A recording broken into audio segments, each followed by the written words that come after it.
Hello, I'm so happy to have you here. I'm so excited to be here. Thank you for this. So fun. You have such a cool career path. Thanks. And I want to talk about that because there's a lot of girls that listen to this that are very driven, love everything that you've ever worked on.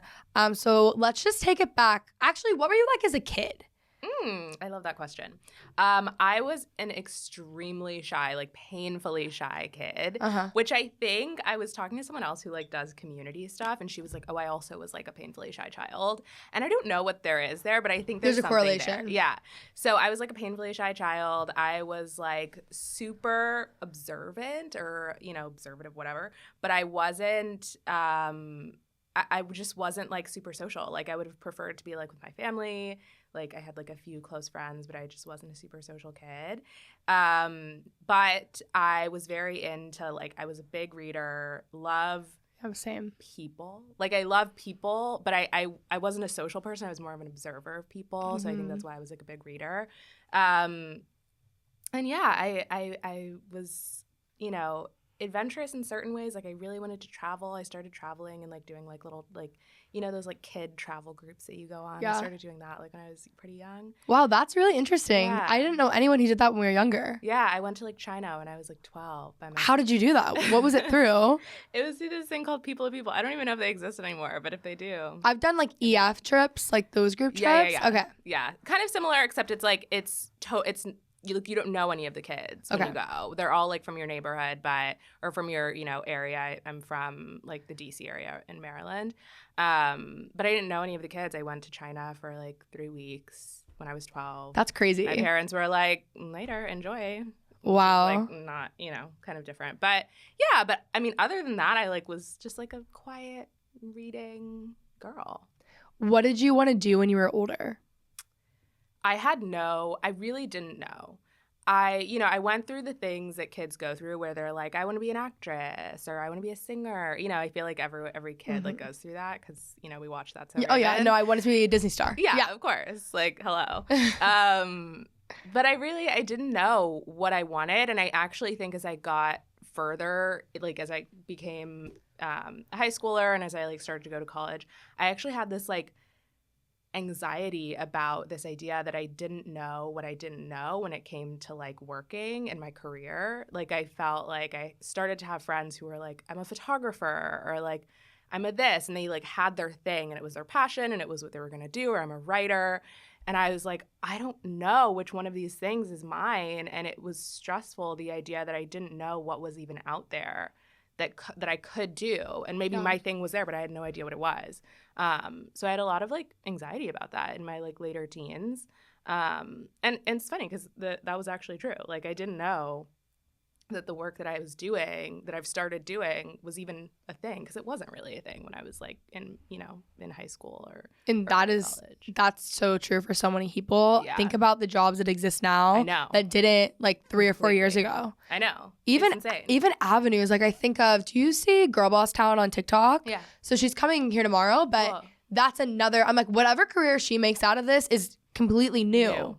Like, let alone, the idea of having anything digital, even apps like 20 years ago, I know. Totally different. I know. And it is, I think that's honestly one of the things that I'm most excited about with like where things are going right now, is just how many people are like making new careers. Yes. Like, I feel like we're in a space, particularly today, where people are creating for the like online in a way that they just haven't before. And so many things are opening up with that. And like industries are completely changing because of that. And I think we're just in like such a moment.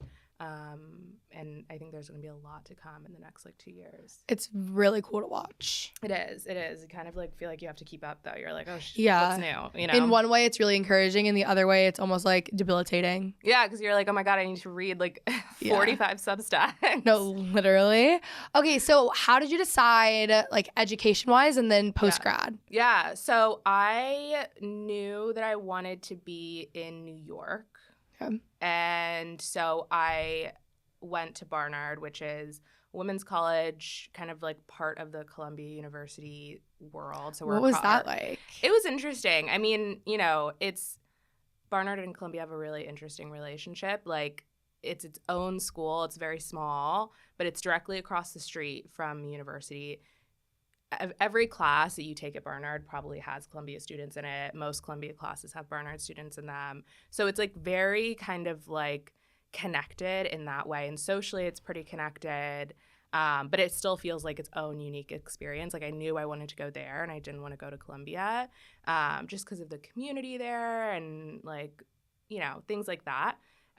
Just felt like my people. But yeah, I wanted to be in New York. I wanted to be in a small school. I couldn't imagine myself at like an NYU where I felt like I might get kind of like, I might like drown, you know, because I was still, I mean, I'd come out of my shell by that time, but I was still like a little bit shy.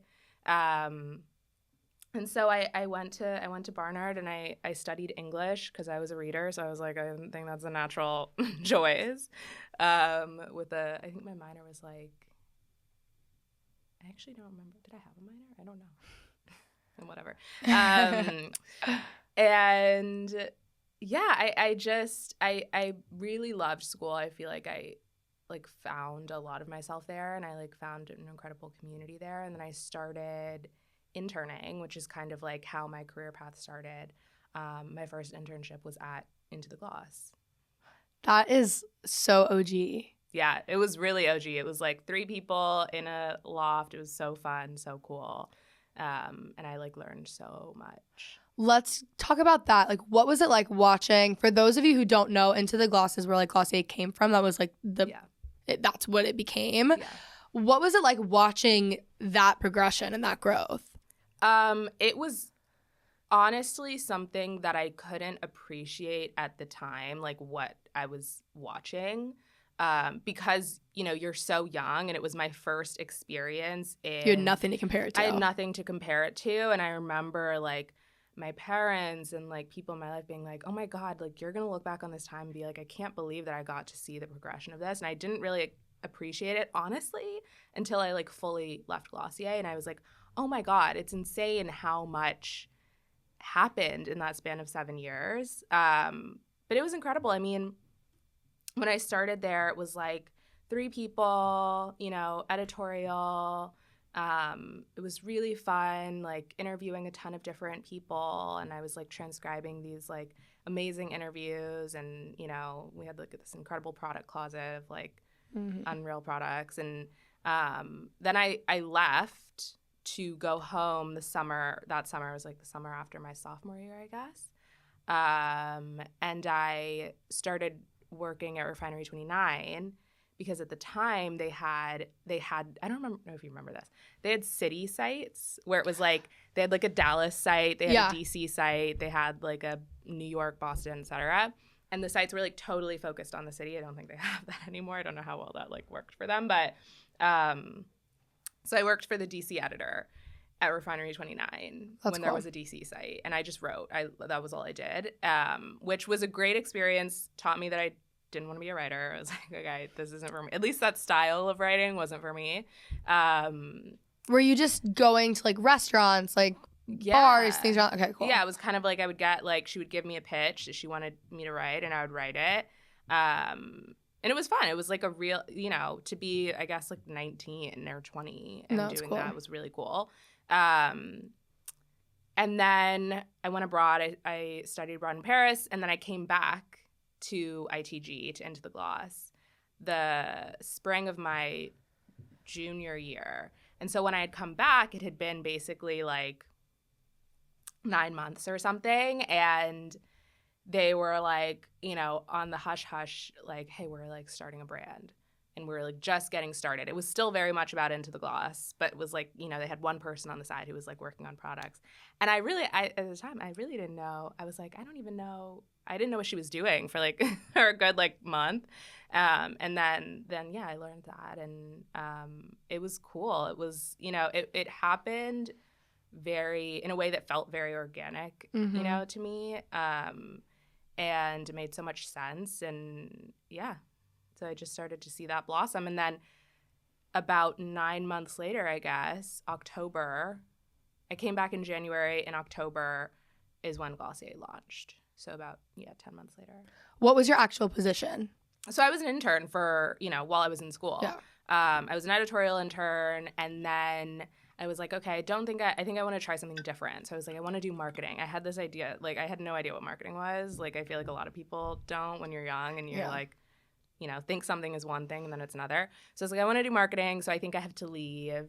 And I ended up staying because what I did was I started working for the woman who did ad sales for Into the Gloss. So she would work with like Chanel and Sephora and do the ad stuff for them that was on the site. And I started working for her because I wanted to try something different. And she was amazing. I love her. She was like, really like a first mentor for me. And so by the time I was a senior, I was like almost full-time working in ads, which I loved my boss, but I was like, oh, this is not the thing for me. Like, this is not what I want to be doing. And so then when I graduated, started doing ads full-time for like a month. And then Into the Gloss got rid of ads as a thing for them because it didn't make sense because Glossier had launched. Their own brand, yeah. They're a brand at that point. And so I was like, oh, shit. Like, can I curse on this? Yeah. Okay. Whatever you want. Yeah. Okay. I was like, what am I like going to do? I was like just fresh out of college. I had a job. And then it was like I wasn't going to have a job. And I just like spent time with, honestly, I like shadowed our creative director at Glossier. I shadowed customer experience. I shadowed like all these different teams. It was so like in retrospect, it was so cool and so formative and so unique to have that kind of experience. And then, what ended up happening was that we realized we talked about community, but no one actually did community. No one owned that. And so Emily was like, I think you should do it. And I was like, cool, I'm into that. I like the idea of that. And from my perspective and my opinion, community is what made Glossier. Like, that was the difference. It made, people feel like they're a part of things, even from like the posting and whatever. Like, even like Nasty Gal days when Sophia made packaging look good. And then that was like obviously free promotion. It's like, I think the next thing was the community. So what were the things, one, how did you guys notice that? Because I feel like Glossier was really the first to really make community around a brand, at least to the scale, the level that they have. Yeah. But what were also like what were the things that you noticed that made you guys want to actually like dive more into community? I think that community was always at the core of the company, right? Like, it's kind of wild because what I realized after I left was how full circle my experience was there. I started at Into the Gloss because I loved ITG, partially because I loved the comment section. Like, everyone who like was a reader of ITG back in the day knew the comment section was like literally a party. Like, you knew certain commenters because they were always there, and like there was always amazing conversation. You would get some of the best product recommendations. I loved that. Like, I loved the personality that existed there, and that was, so many people loved that. And so I think that kind of carried over into how we saw the products. Like, what we knew was that the people who are talking about products here are the people that we need to be, catering towards. It's not like the famous person whose interview it is.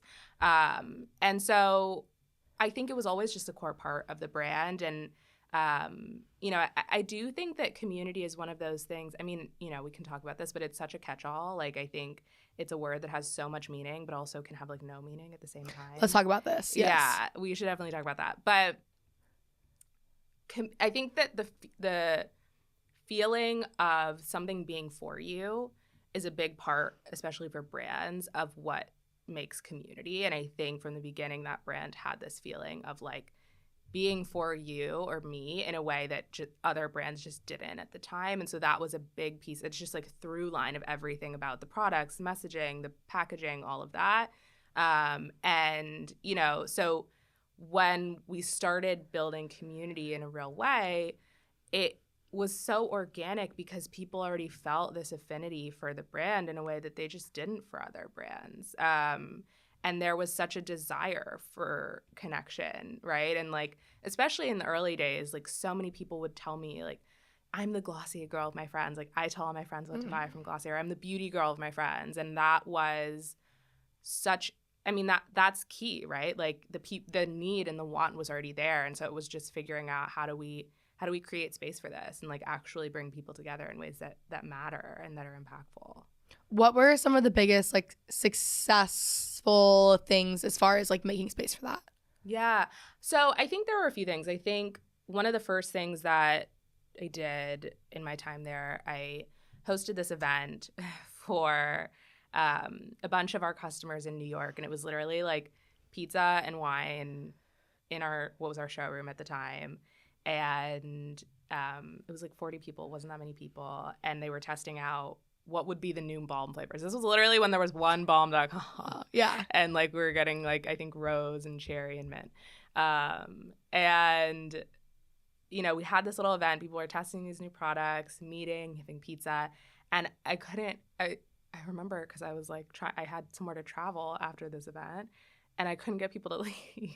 I was like, y'all, I love y'all, but y'all have to go. Yeah. I literally have a train to get on. And that was so amazing because it was like at that moment that it was so clear how many connection points there were between the people who were here. Like the fact that someone came up to me that night and was like, I just met my best friend, I feel like here. That's insane, you know? Like, when do you go to events really where you have that kind of feeling of connection? So that was massive for us because it led to after that, you know, everyone wanted to stay connected, and so I was like, how do I connect people? I could create a Facebook group, but that feels like I wasn't really into that. Yeah, and people aren't even on Facebook. Yeah, it just felt kind of old, and this was in 2015, and so I made a Slack. Which is normal now, but at the time it was like I literally, when I was emailing people about the Slack, I had to send them a link to Slack's about page. Like what it was? Literally people were like, we don't know what Slack is. So I made it on Slack because it just felt like the better alternative really, which is that space really blew up and we continued to add people and it just, you know, people were having meetups, people were sharing career advice. Like it blossomed from beauty to so many other pieces of life, motherhood, career, because I think that's what happens in things that are so personal like beauty, right? Yeah. And I think that event and that Slack were two of the most, for me, and in the way that I understood how, you know, what is important about community, they were so formative because one, that event and the simplicity of it, like, for me, like, I'm not someone who personally loves to go to, like, super fancy produced events. Yeah, like, same. The simplicity of that made it what it was. Like, if it was a super produced event, it would have felt so different than if it was, you know, than what it was, which was just, like, pizza and wine in a little room. Like, not a big show. And that was something that we definitely carried through as we did more events down the line.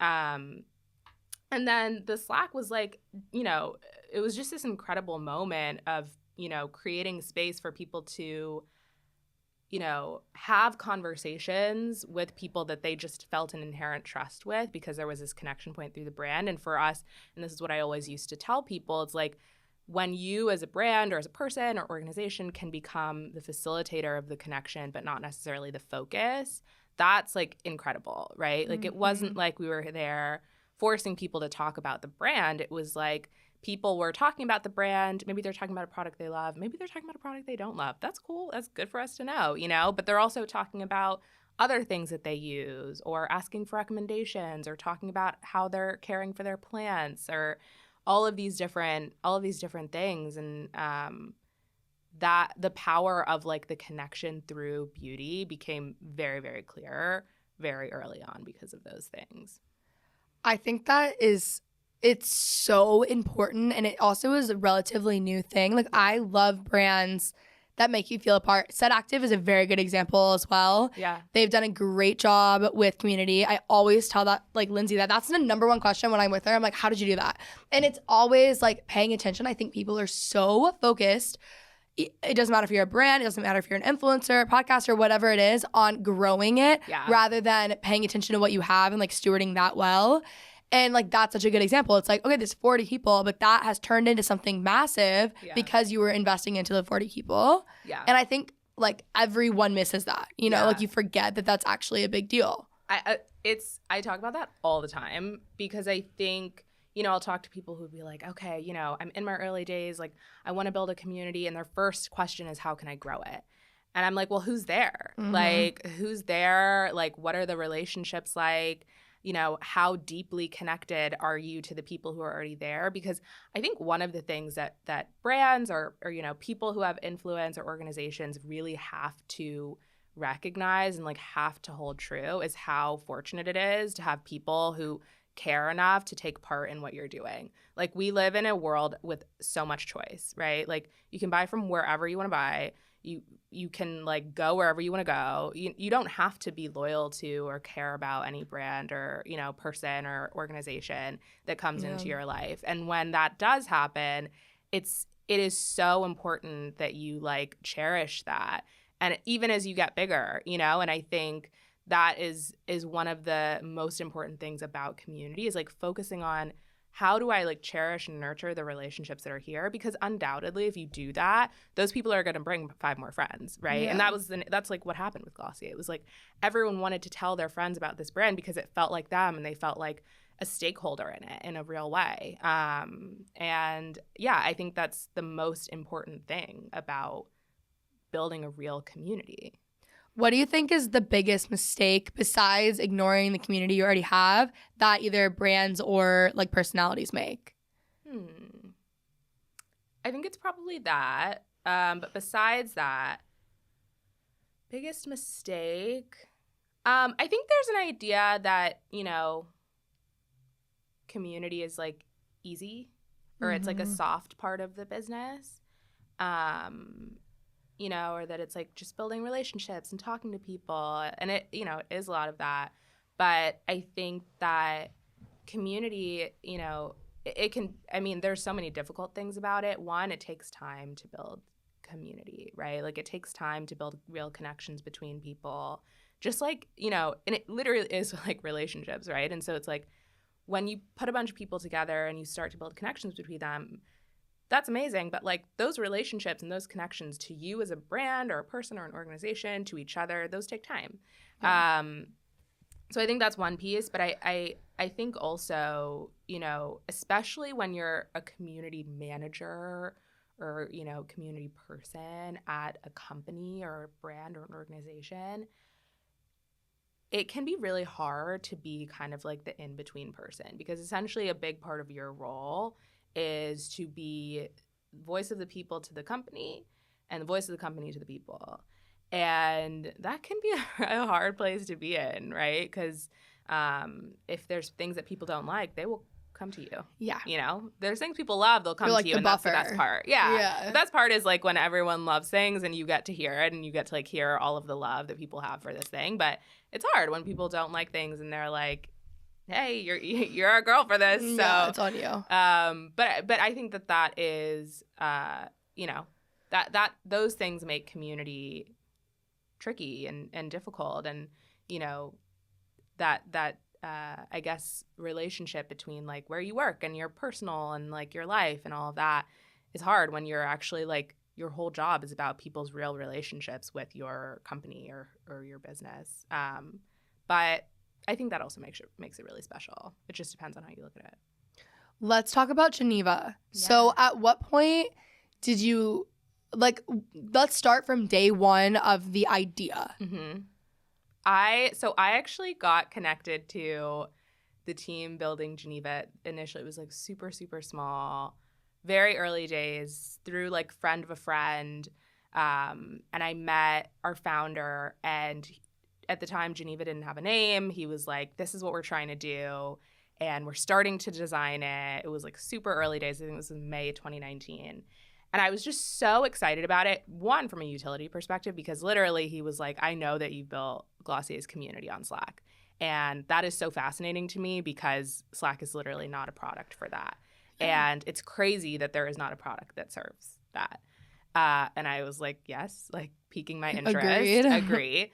And I was just so excited about this vision of like, building a product that is, has all of the utility of the products that we know and love today, the chat products, the like workplace tools, all of those things, but that is like fully and fundamentally focused on being a place for communities.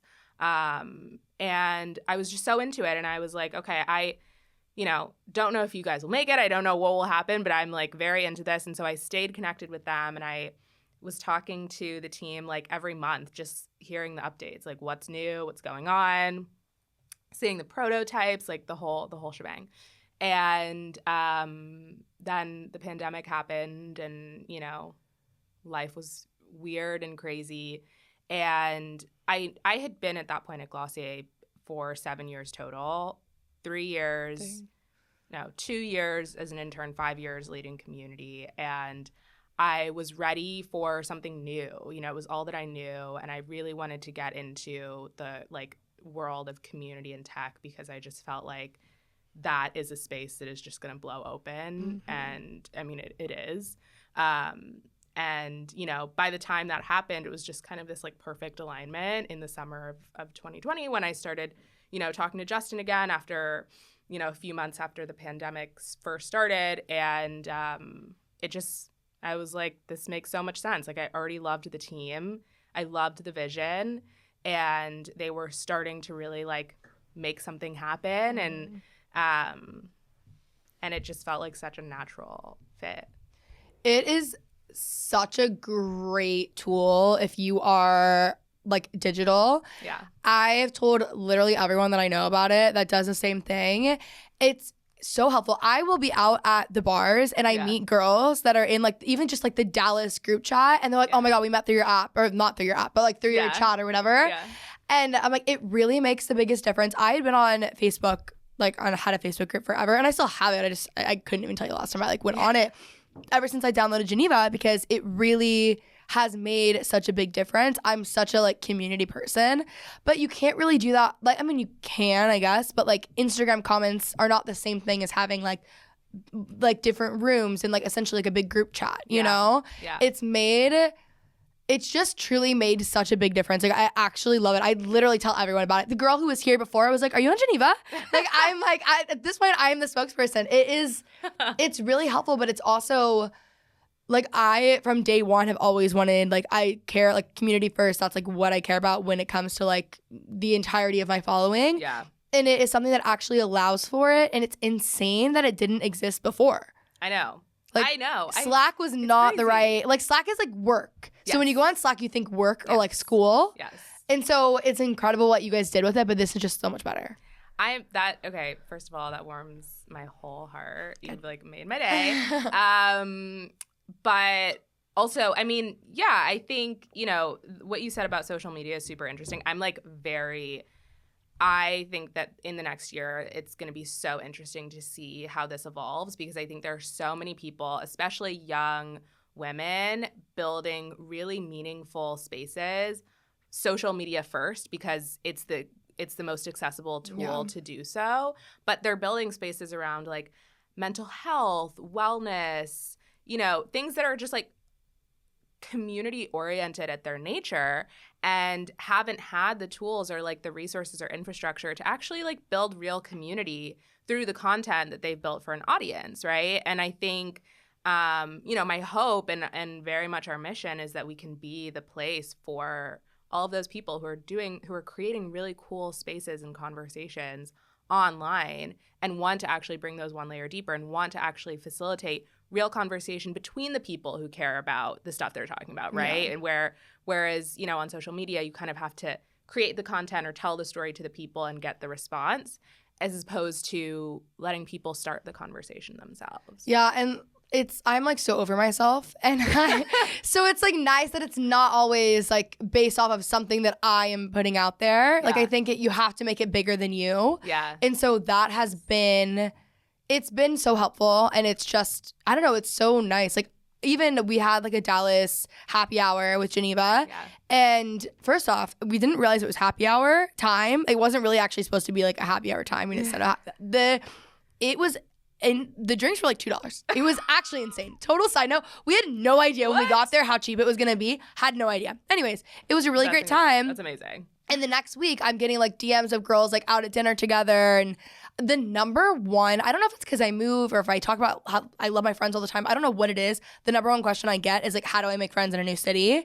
And that's why we have different rooms and stuff. And I'm honestly, whereas before, even though I didn't love the Facebook groups, I'm like, podcast, Facebook groups, like you have something that you have in common. There's typically people who live there and like are new to the city and want to make friends. And now I'm like, it's in my Geneva chat. Like I meet people all the time out and about who met through the app. And it's just so helpful. Yeah, I mean, literally that's like our entire mission. Mm-hmm. That's it. And I think, I'm just really excited about how many people are like creating like new spaces online. Whether it's like a queer book club, which, we have this incredible queer book club called Saf Lit on Geneva that's grown to like, I think like 2,500 people around the world now. Or like a space centered around periods, right? Like there are so many different kinds of conversations that people care to have and want to have, right? And social media has started that to a certain degree because they get to now, follow and take part in certain conversations that are happening there, but they want to actually have deeper conversations and be able to ask a question, right? Or be able to like go one layer deeper with people or connect with a person because they said something that really resonated with them. And we're living in a world where like that opportunity and like that opportunity for connection is incredible because we have it in a way we haven't had it before. But I think the tools, historically, and was my experience when I was trying to build a community for Glossier, just weren't really there. They didn't meet people where we were. Yeah. And so, our goal is that we can do that. It's going to be so interesting to see, even in the next 2 years, the digital landscape. Yeah. Because you think about, like, I think in recent years, it's been different social platforms popping up, like TikTok, obviously.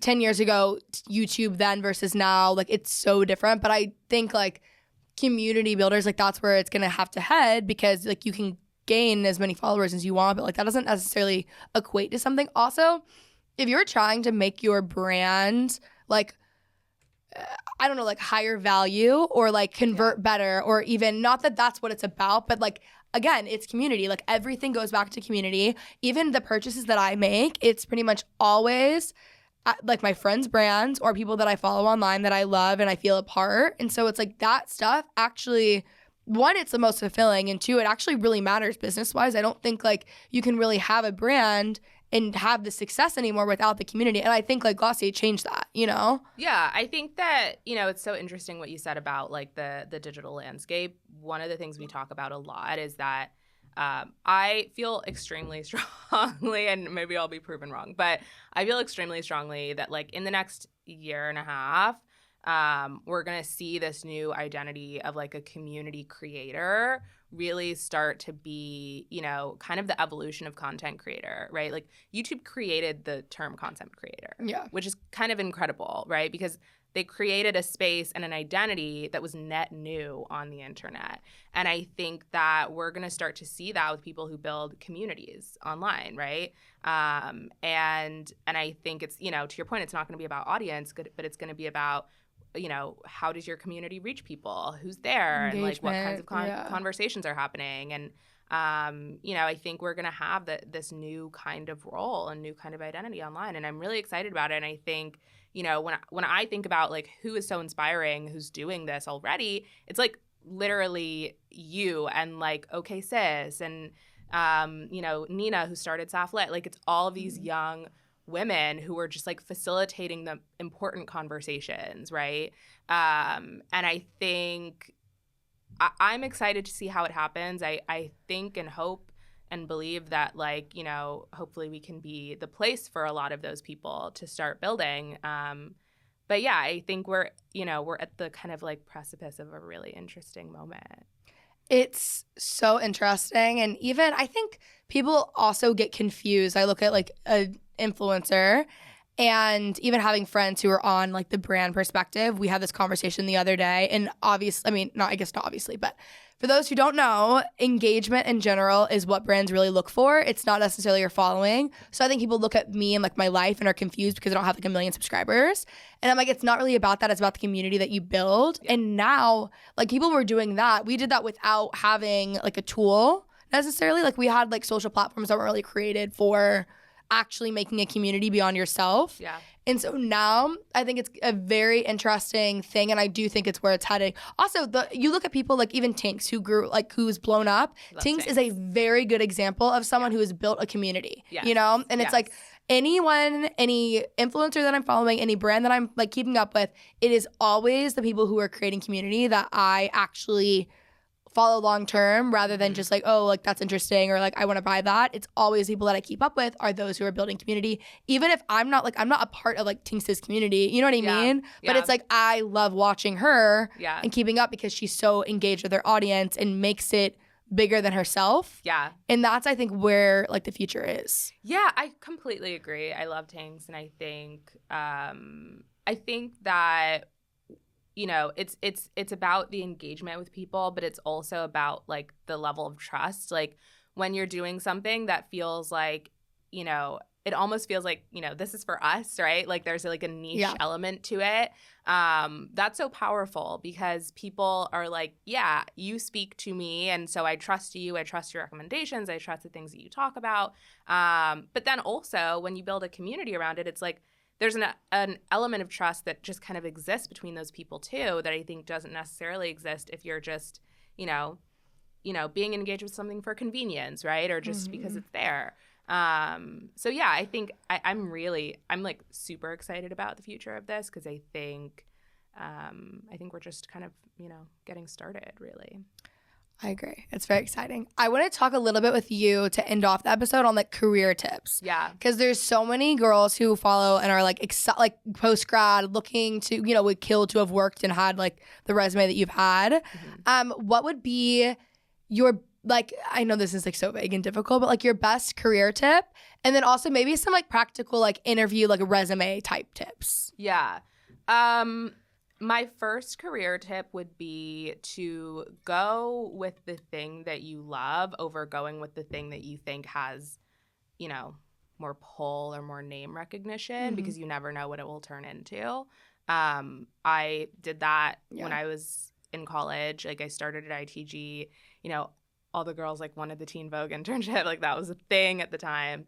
And, you know, I remember there was this evolution of, you know, I would tell people like, oh, I interned for this place called Into the Gloss, and some people would be like, oh my God, and some people would be like, never heard of it, right? And then, you know, it was like, oh, I work at this place called Glossier, and then, you know, I remember the transition of people being like, oh, cool, to people being like, oh my God, and like not having to like, you know, put a descriptor to the brand.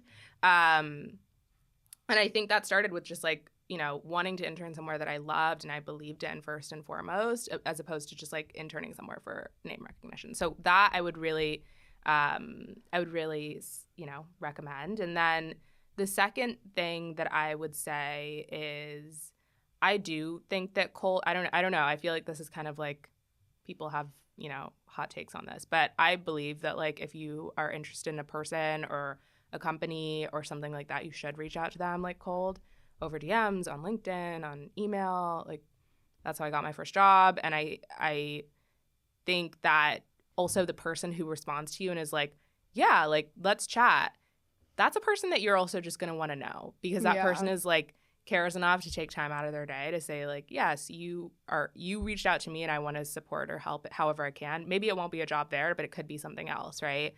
And my mom always recommended to me, she was always like, you need to have a Rolodex. And she was talking about a real Rolodex, which I obviously don't have. But, you know, I get the picture. Yeah. She's like, you need to have a Rolodex of like all the people that you meet and like, you know, keep their emails, keep their phone numbers, like make sure that you have, you know, a list of the people who have come into your life or your career, you know, one off and, you know, try to keep up with them. I could be better at it, but like I started taking her advice later than I would have liked. What does that look like, keeping up with them? Literally, it's like I have this little like sheet in my notes app where I have like people's name, I have their email address, and then I have like how we met and just like our first conversation, little notes. And so if I'm ever like need something, or if I'm, you know, even stuck on something and I have a question and I need to figure out like who could actually like help me, you know, answer this or help me think about this, it's amazing. It's an amazing way to like, you know, just continue conversations with people. Or if I'm in a city that I know a person in, right? Like I met so many people when we were doing a bunch of international stuff at Glossier. Like that kind of thing is really incredible. And I kind of laughed it off when my mom said it when I was like very early in my career. And now I'm like, I wish I had done that earlier. And then the other question you had was like resume interview tips. Tips. I don't have resume tips. I'm gonna be honest. I don't think my resume is very good. My friends use a resume writer, and I recommend that. Like use someone who's a pro. Interview tips. I think interview tips are just my biggest thing when I'm hiring people. I don't care if you're just fresh out of college or you're like 10 years into your career. I love people with vision. Like those are the kind of people that I want on my team. I want people who have an idea for what they want to be doing, how they see, the future broadly, how they want their work to impact that. And I think that if you can convey that, if you can convey vision, conviction in your beliefs, right? Recognizing, you're ready to be wrong, or you're ready for things to change, or, that for things to not go exactly how you plan, and to be flexible. But I think that like vision and conviction is so essential. And I think that the more you like flex that muscle, especially as a young woman, in a workplace, it is just like so powerful in terms of like the impact that you can have. Because there are a lot of people, regardless, whether you're a woman, whoever, like no one's going to have the perspective that you have, and come to the table with the perspective that you have. And, if you can do that and really like think about like what do I want my work to do, and what do I want my work to be, and how do I make sure that I like stand up for that in the work that I do every day, or in the conversations that I have going into that work, right, in interviews. I think that's powerful, and I think everyone sees that. I think vision when hiring people that's the number one. The two people that I have working with me, that was like my deciding factor on hiring them, and like this drive. But that especially was like, that is exactly what I was looking for. Someone who like they saw more than I did even, and like expanded on that. I thought that was really good. Totally. Because I think if you have vision and conviction in your ideas and your thoughts, then you should probably have drive, right? Yes, exactly. You want to make that happen. You want to like find the answer. You want to see if what you believe is like real or right or true. And you actually care. And you care. Yeah. Yeah. And I feel like I've been extremely, extremely fortunate to, not only work at places that I feel, are amazing companies, amazing products, amazing teams, but also to work at places that I like fundamentally believe in, like it's more than a job. In the community that I was building for Glossier, and I believe so much in all of the communities that we're supporting and helping build on Geneva. And I think that is incredible because it just allows you to go so much further with like, what does your work look like, right? I think we're in a day and age where like your job description probably only tells part of the story. True. In terms of your work. So, continuing to press on like, what does my work look like? Because how do I believe I can make an impact here is, I think, the coolest thing. I agree. Thank you so much for coming on. Thank you. I love Geneva. I loved this episode. Where can they find you and Geneva? So on Geneva, I mean, you can find me on the Homeowners Home. You can find me. You can email me. You can DM me. I'm just Kim on Geneva. I'm Kim at Geneva on email, or on any other social media, LinkedIn things. You can hit me up. KimJohnson._. I think I don't actually know what my Instagram is, but I think that's it. Good, amazing. And Geneva is an app, so it's available everywhere. Everywhere. Perfect. Thank you. Thank you.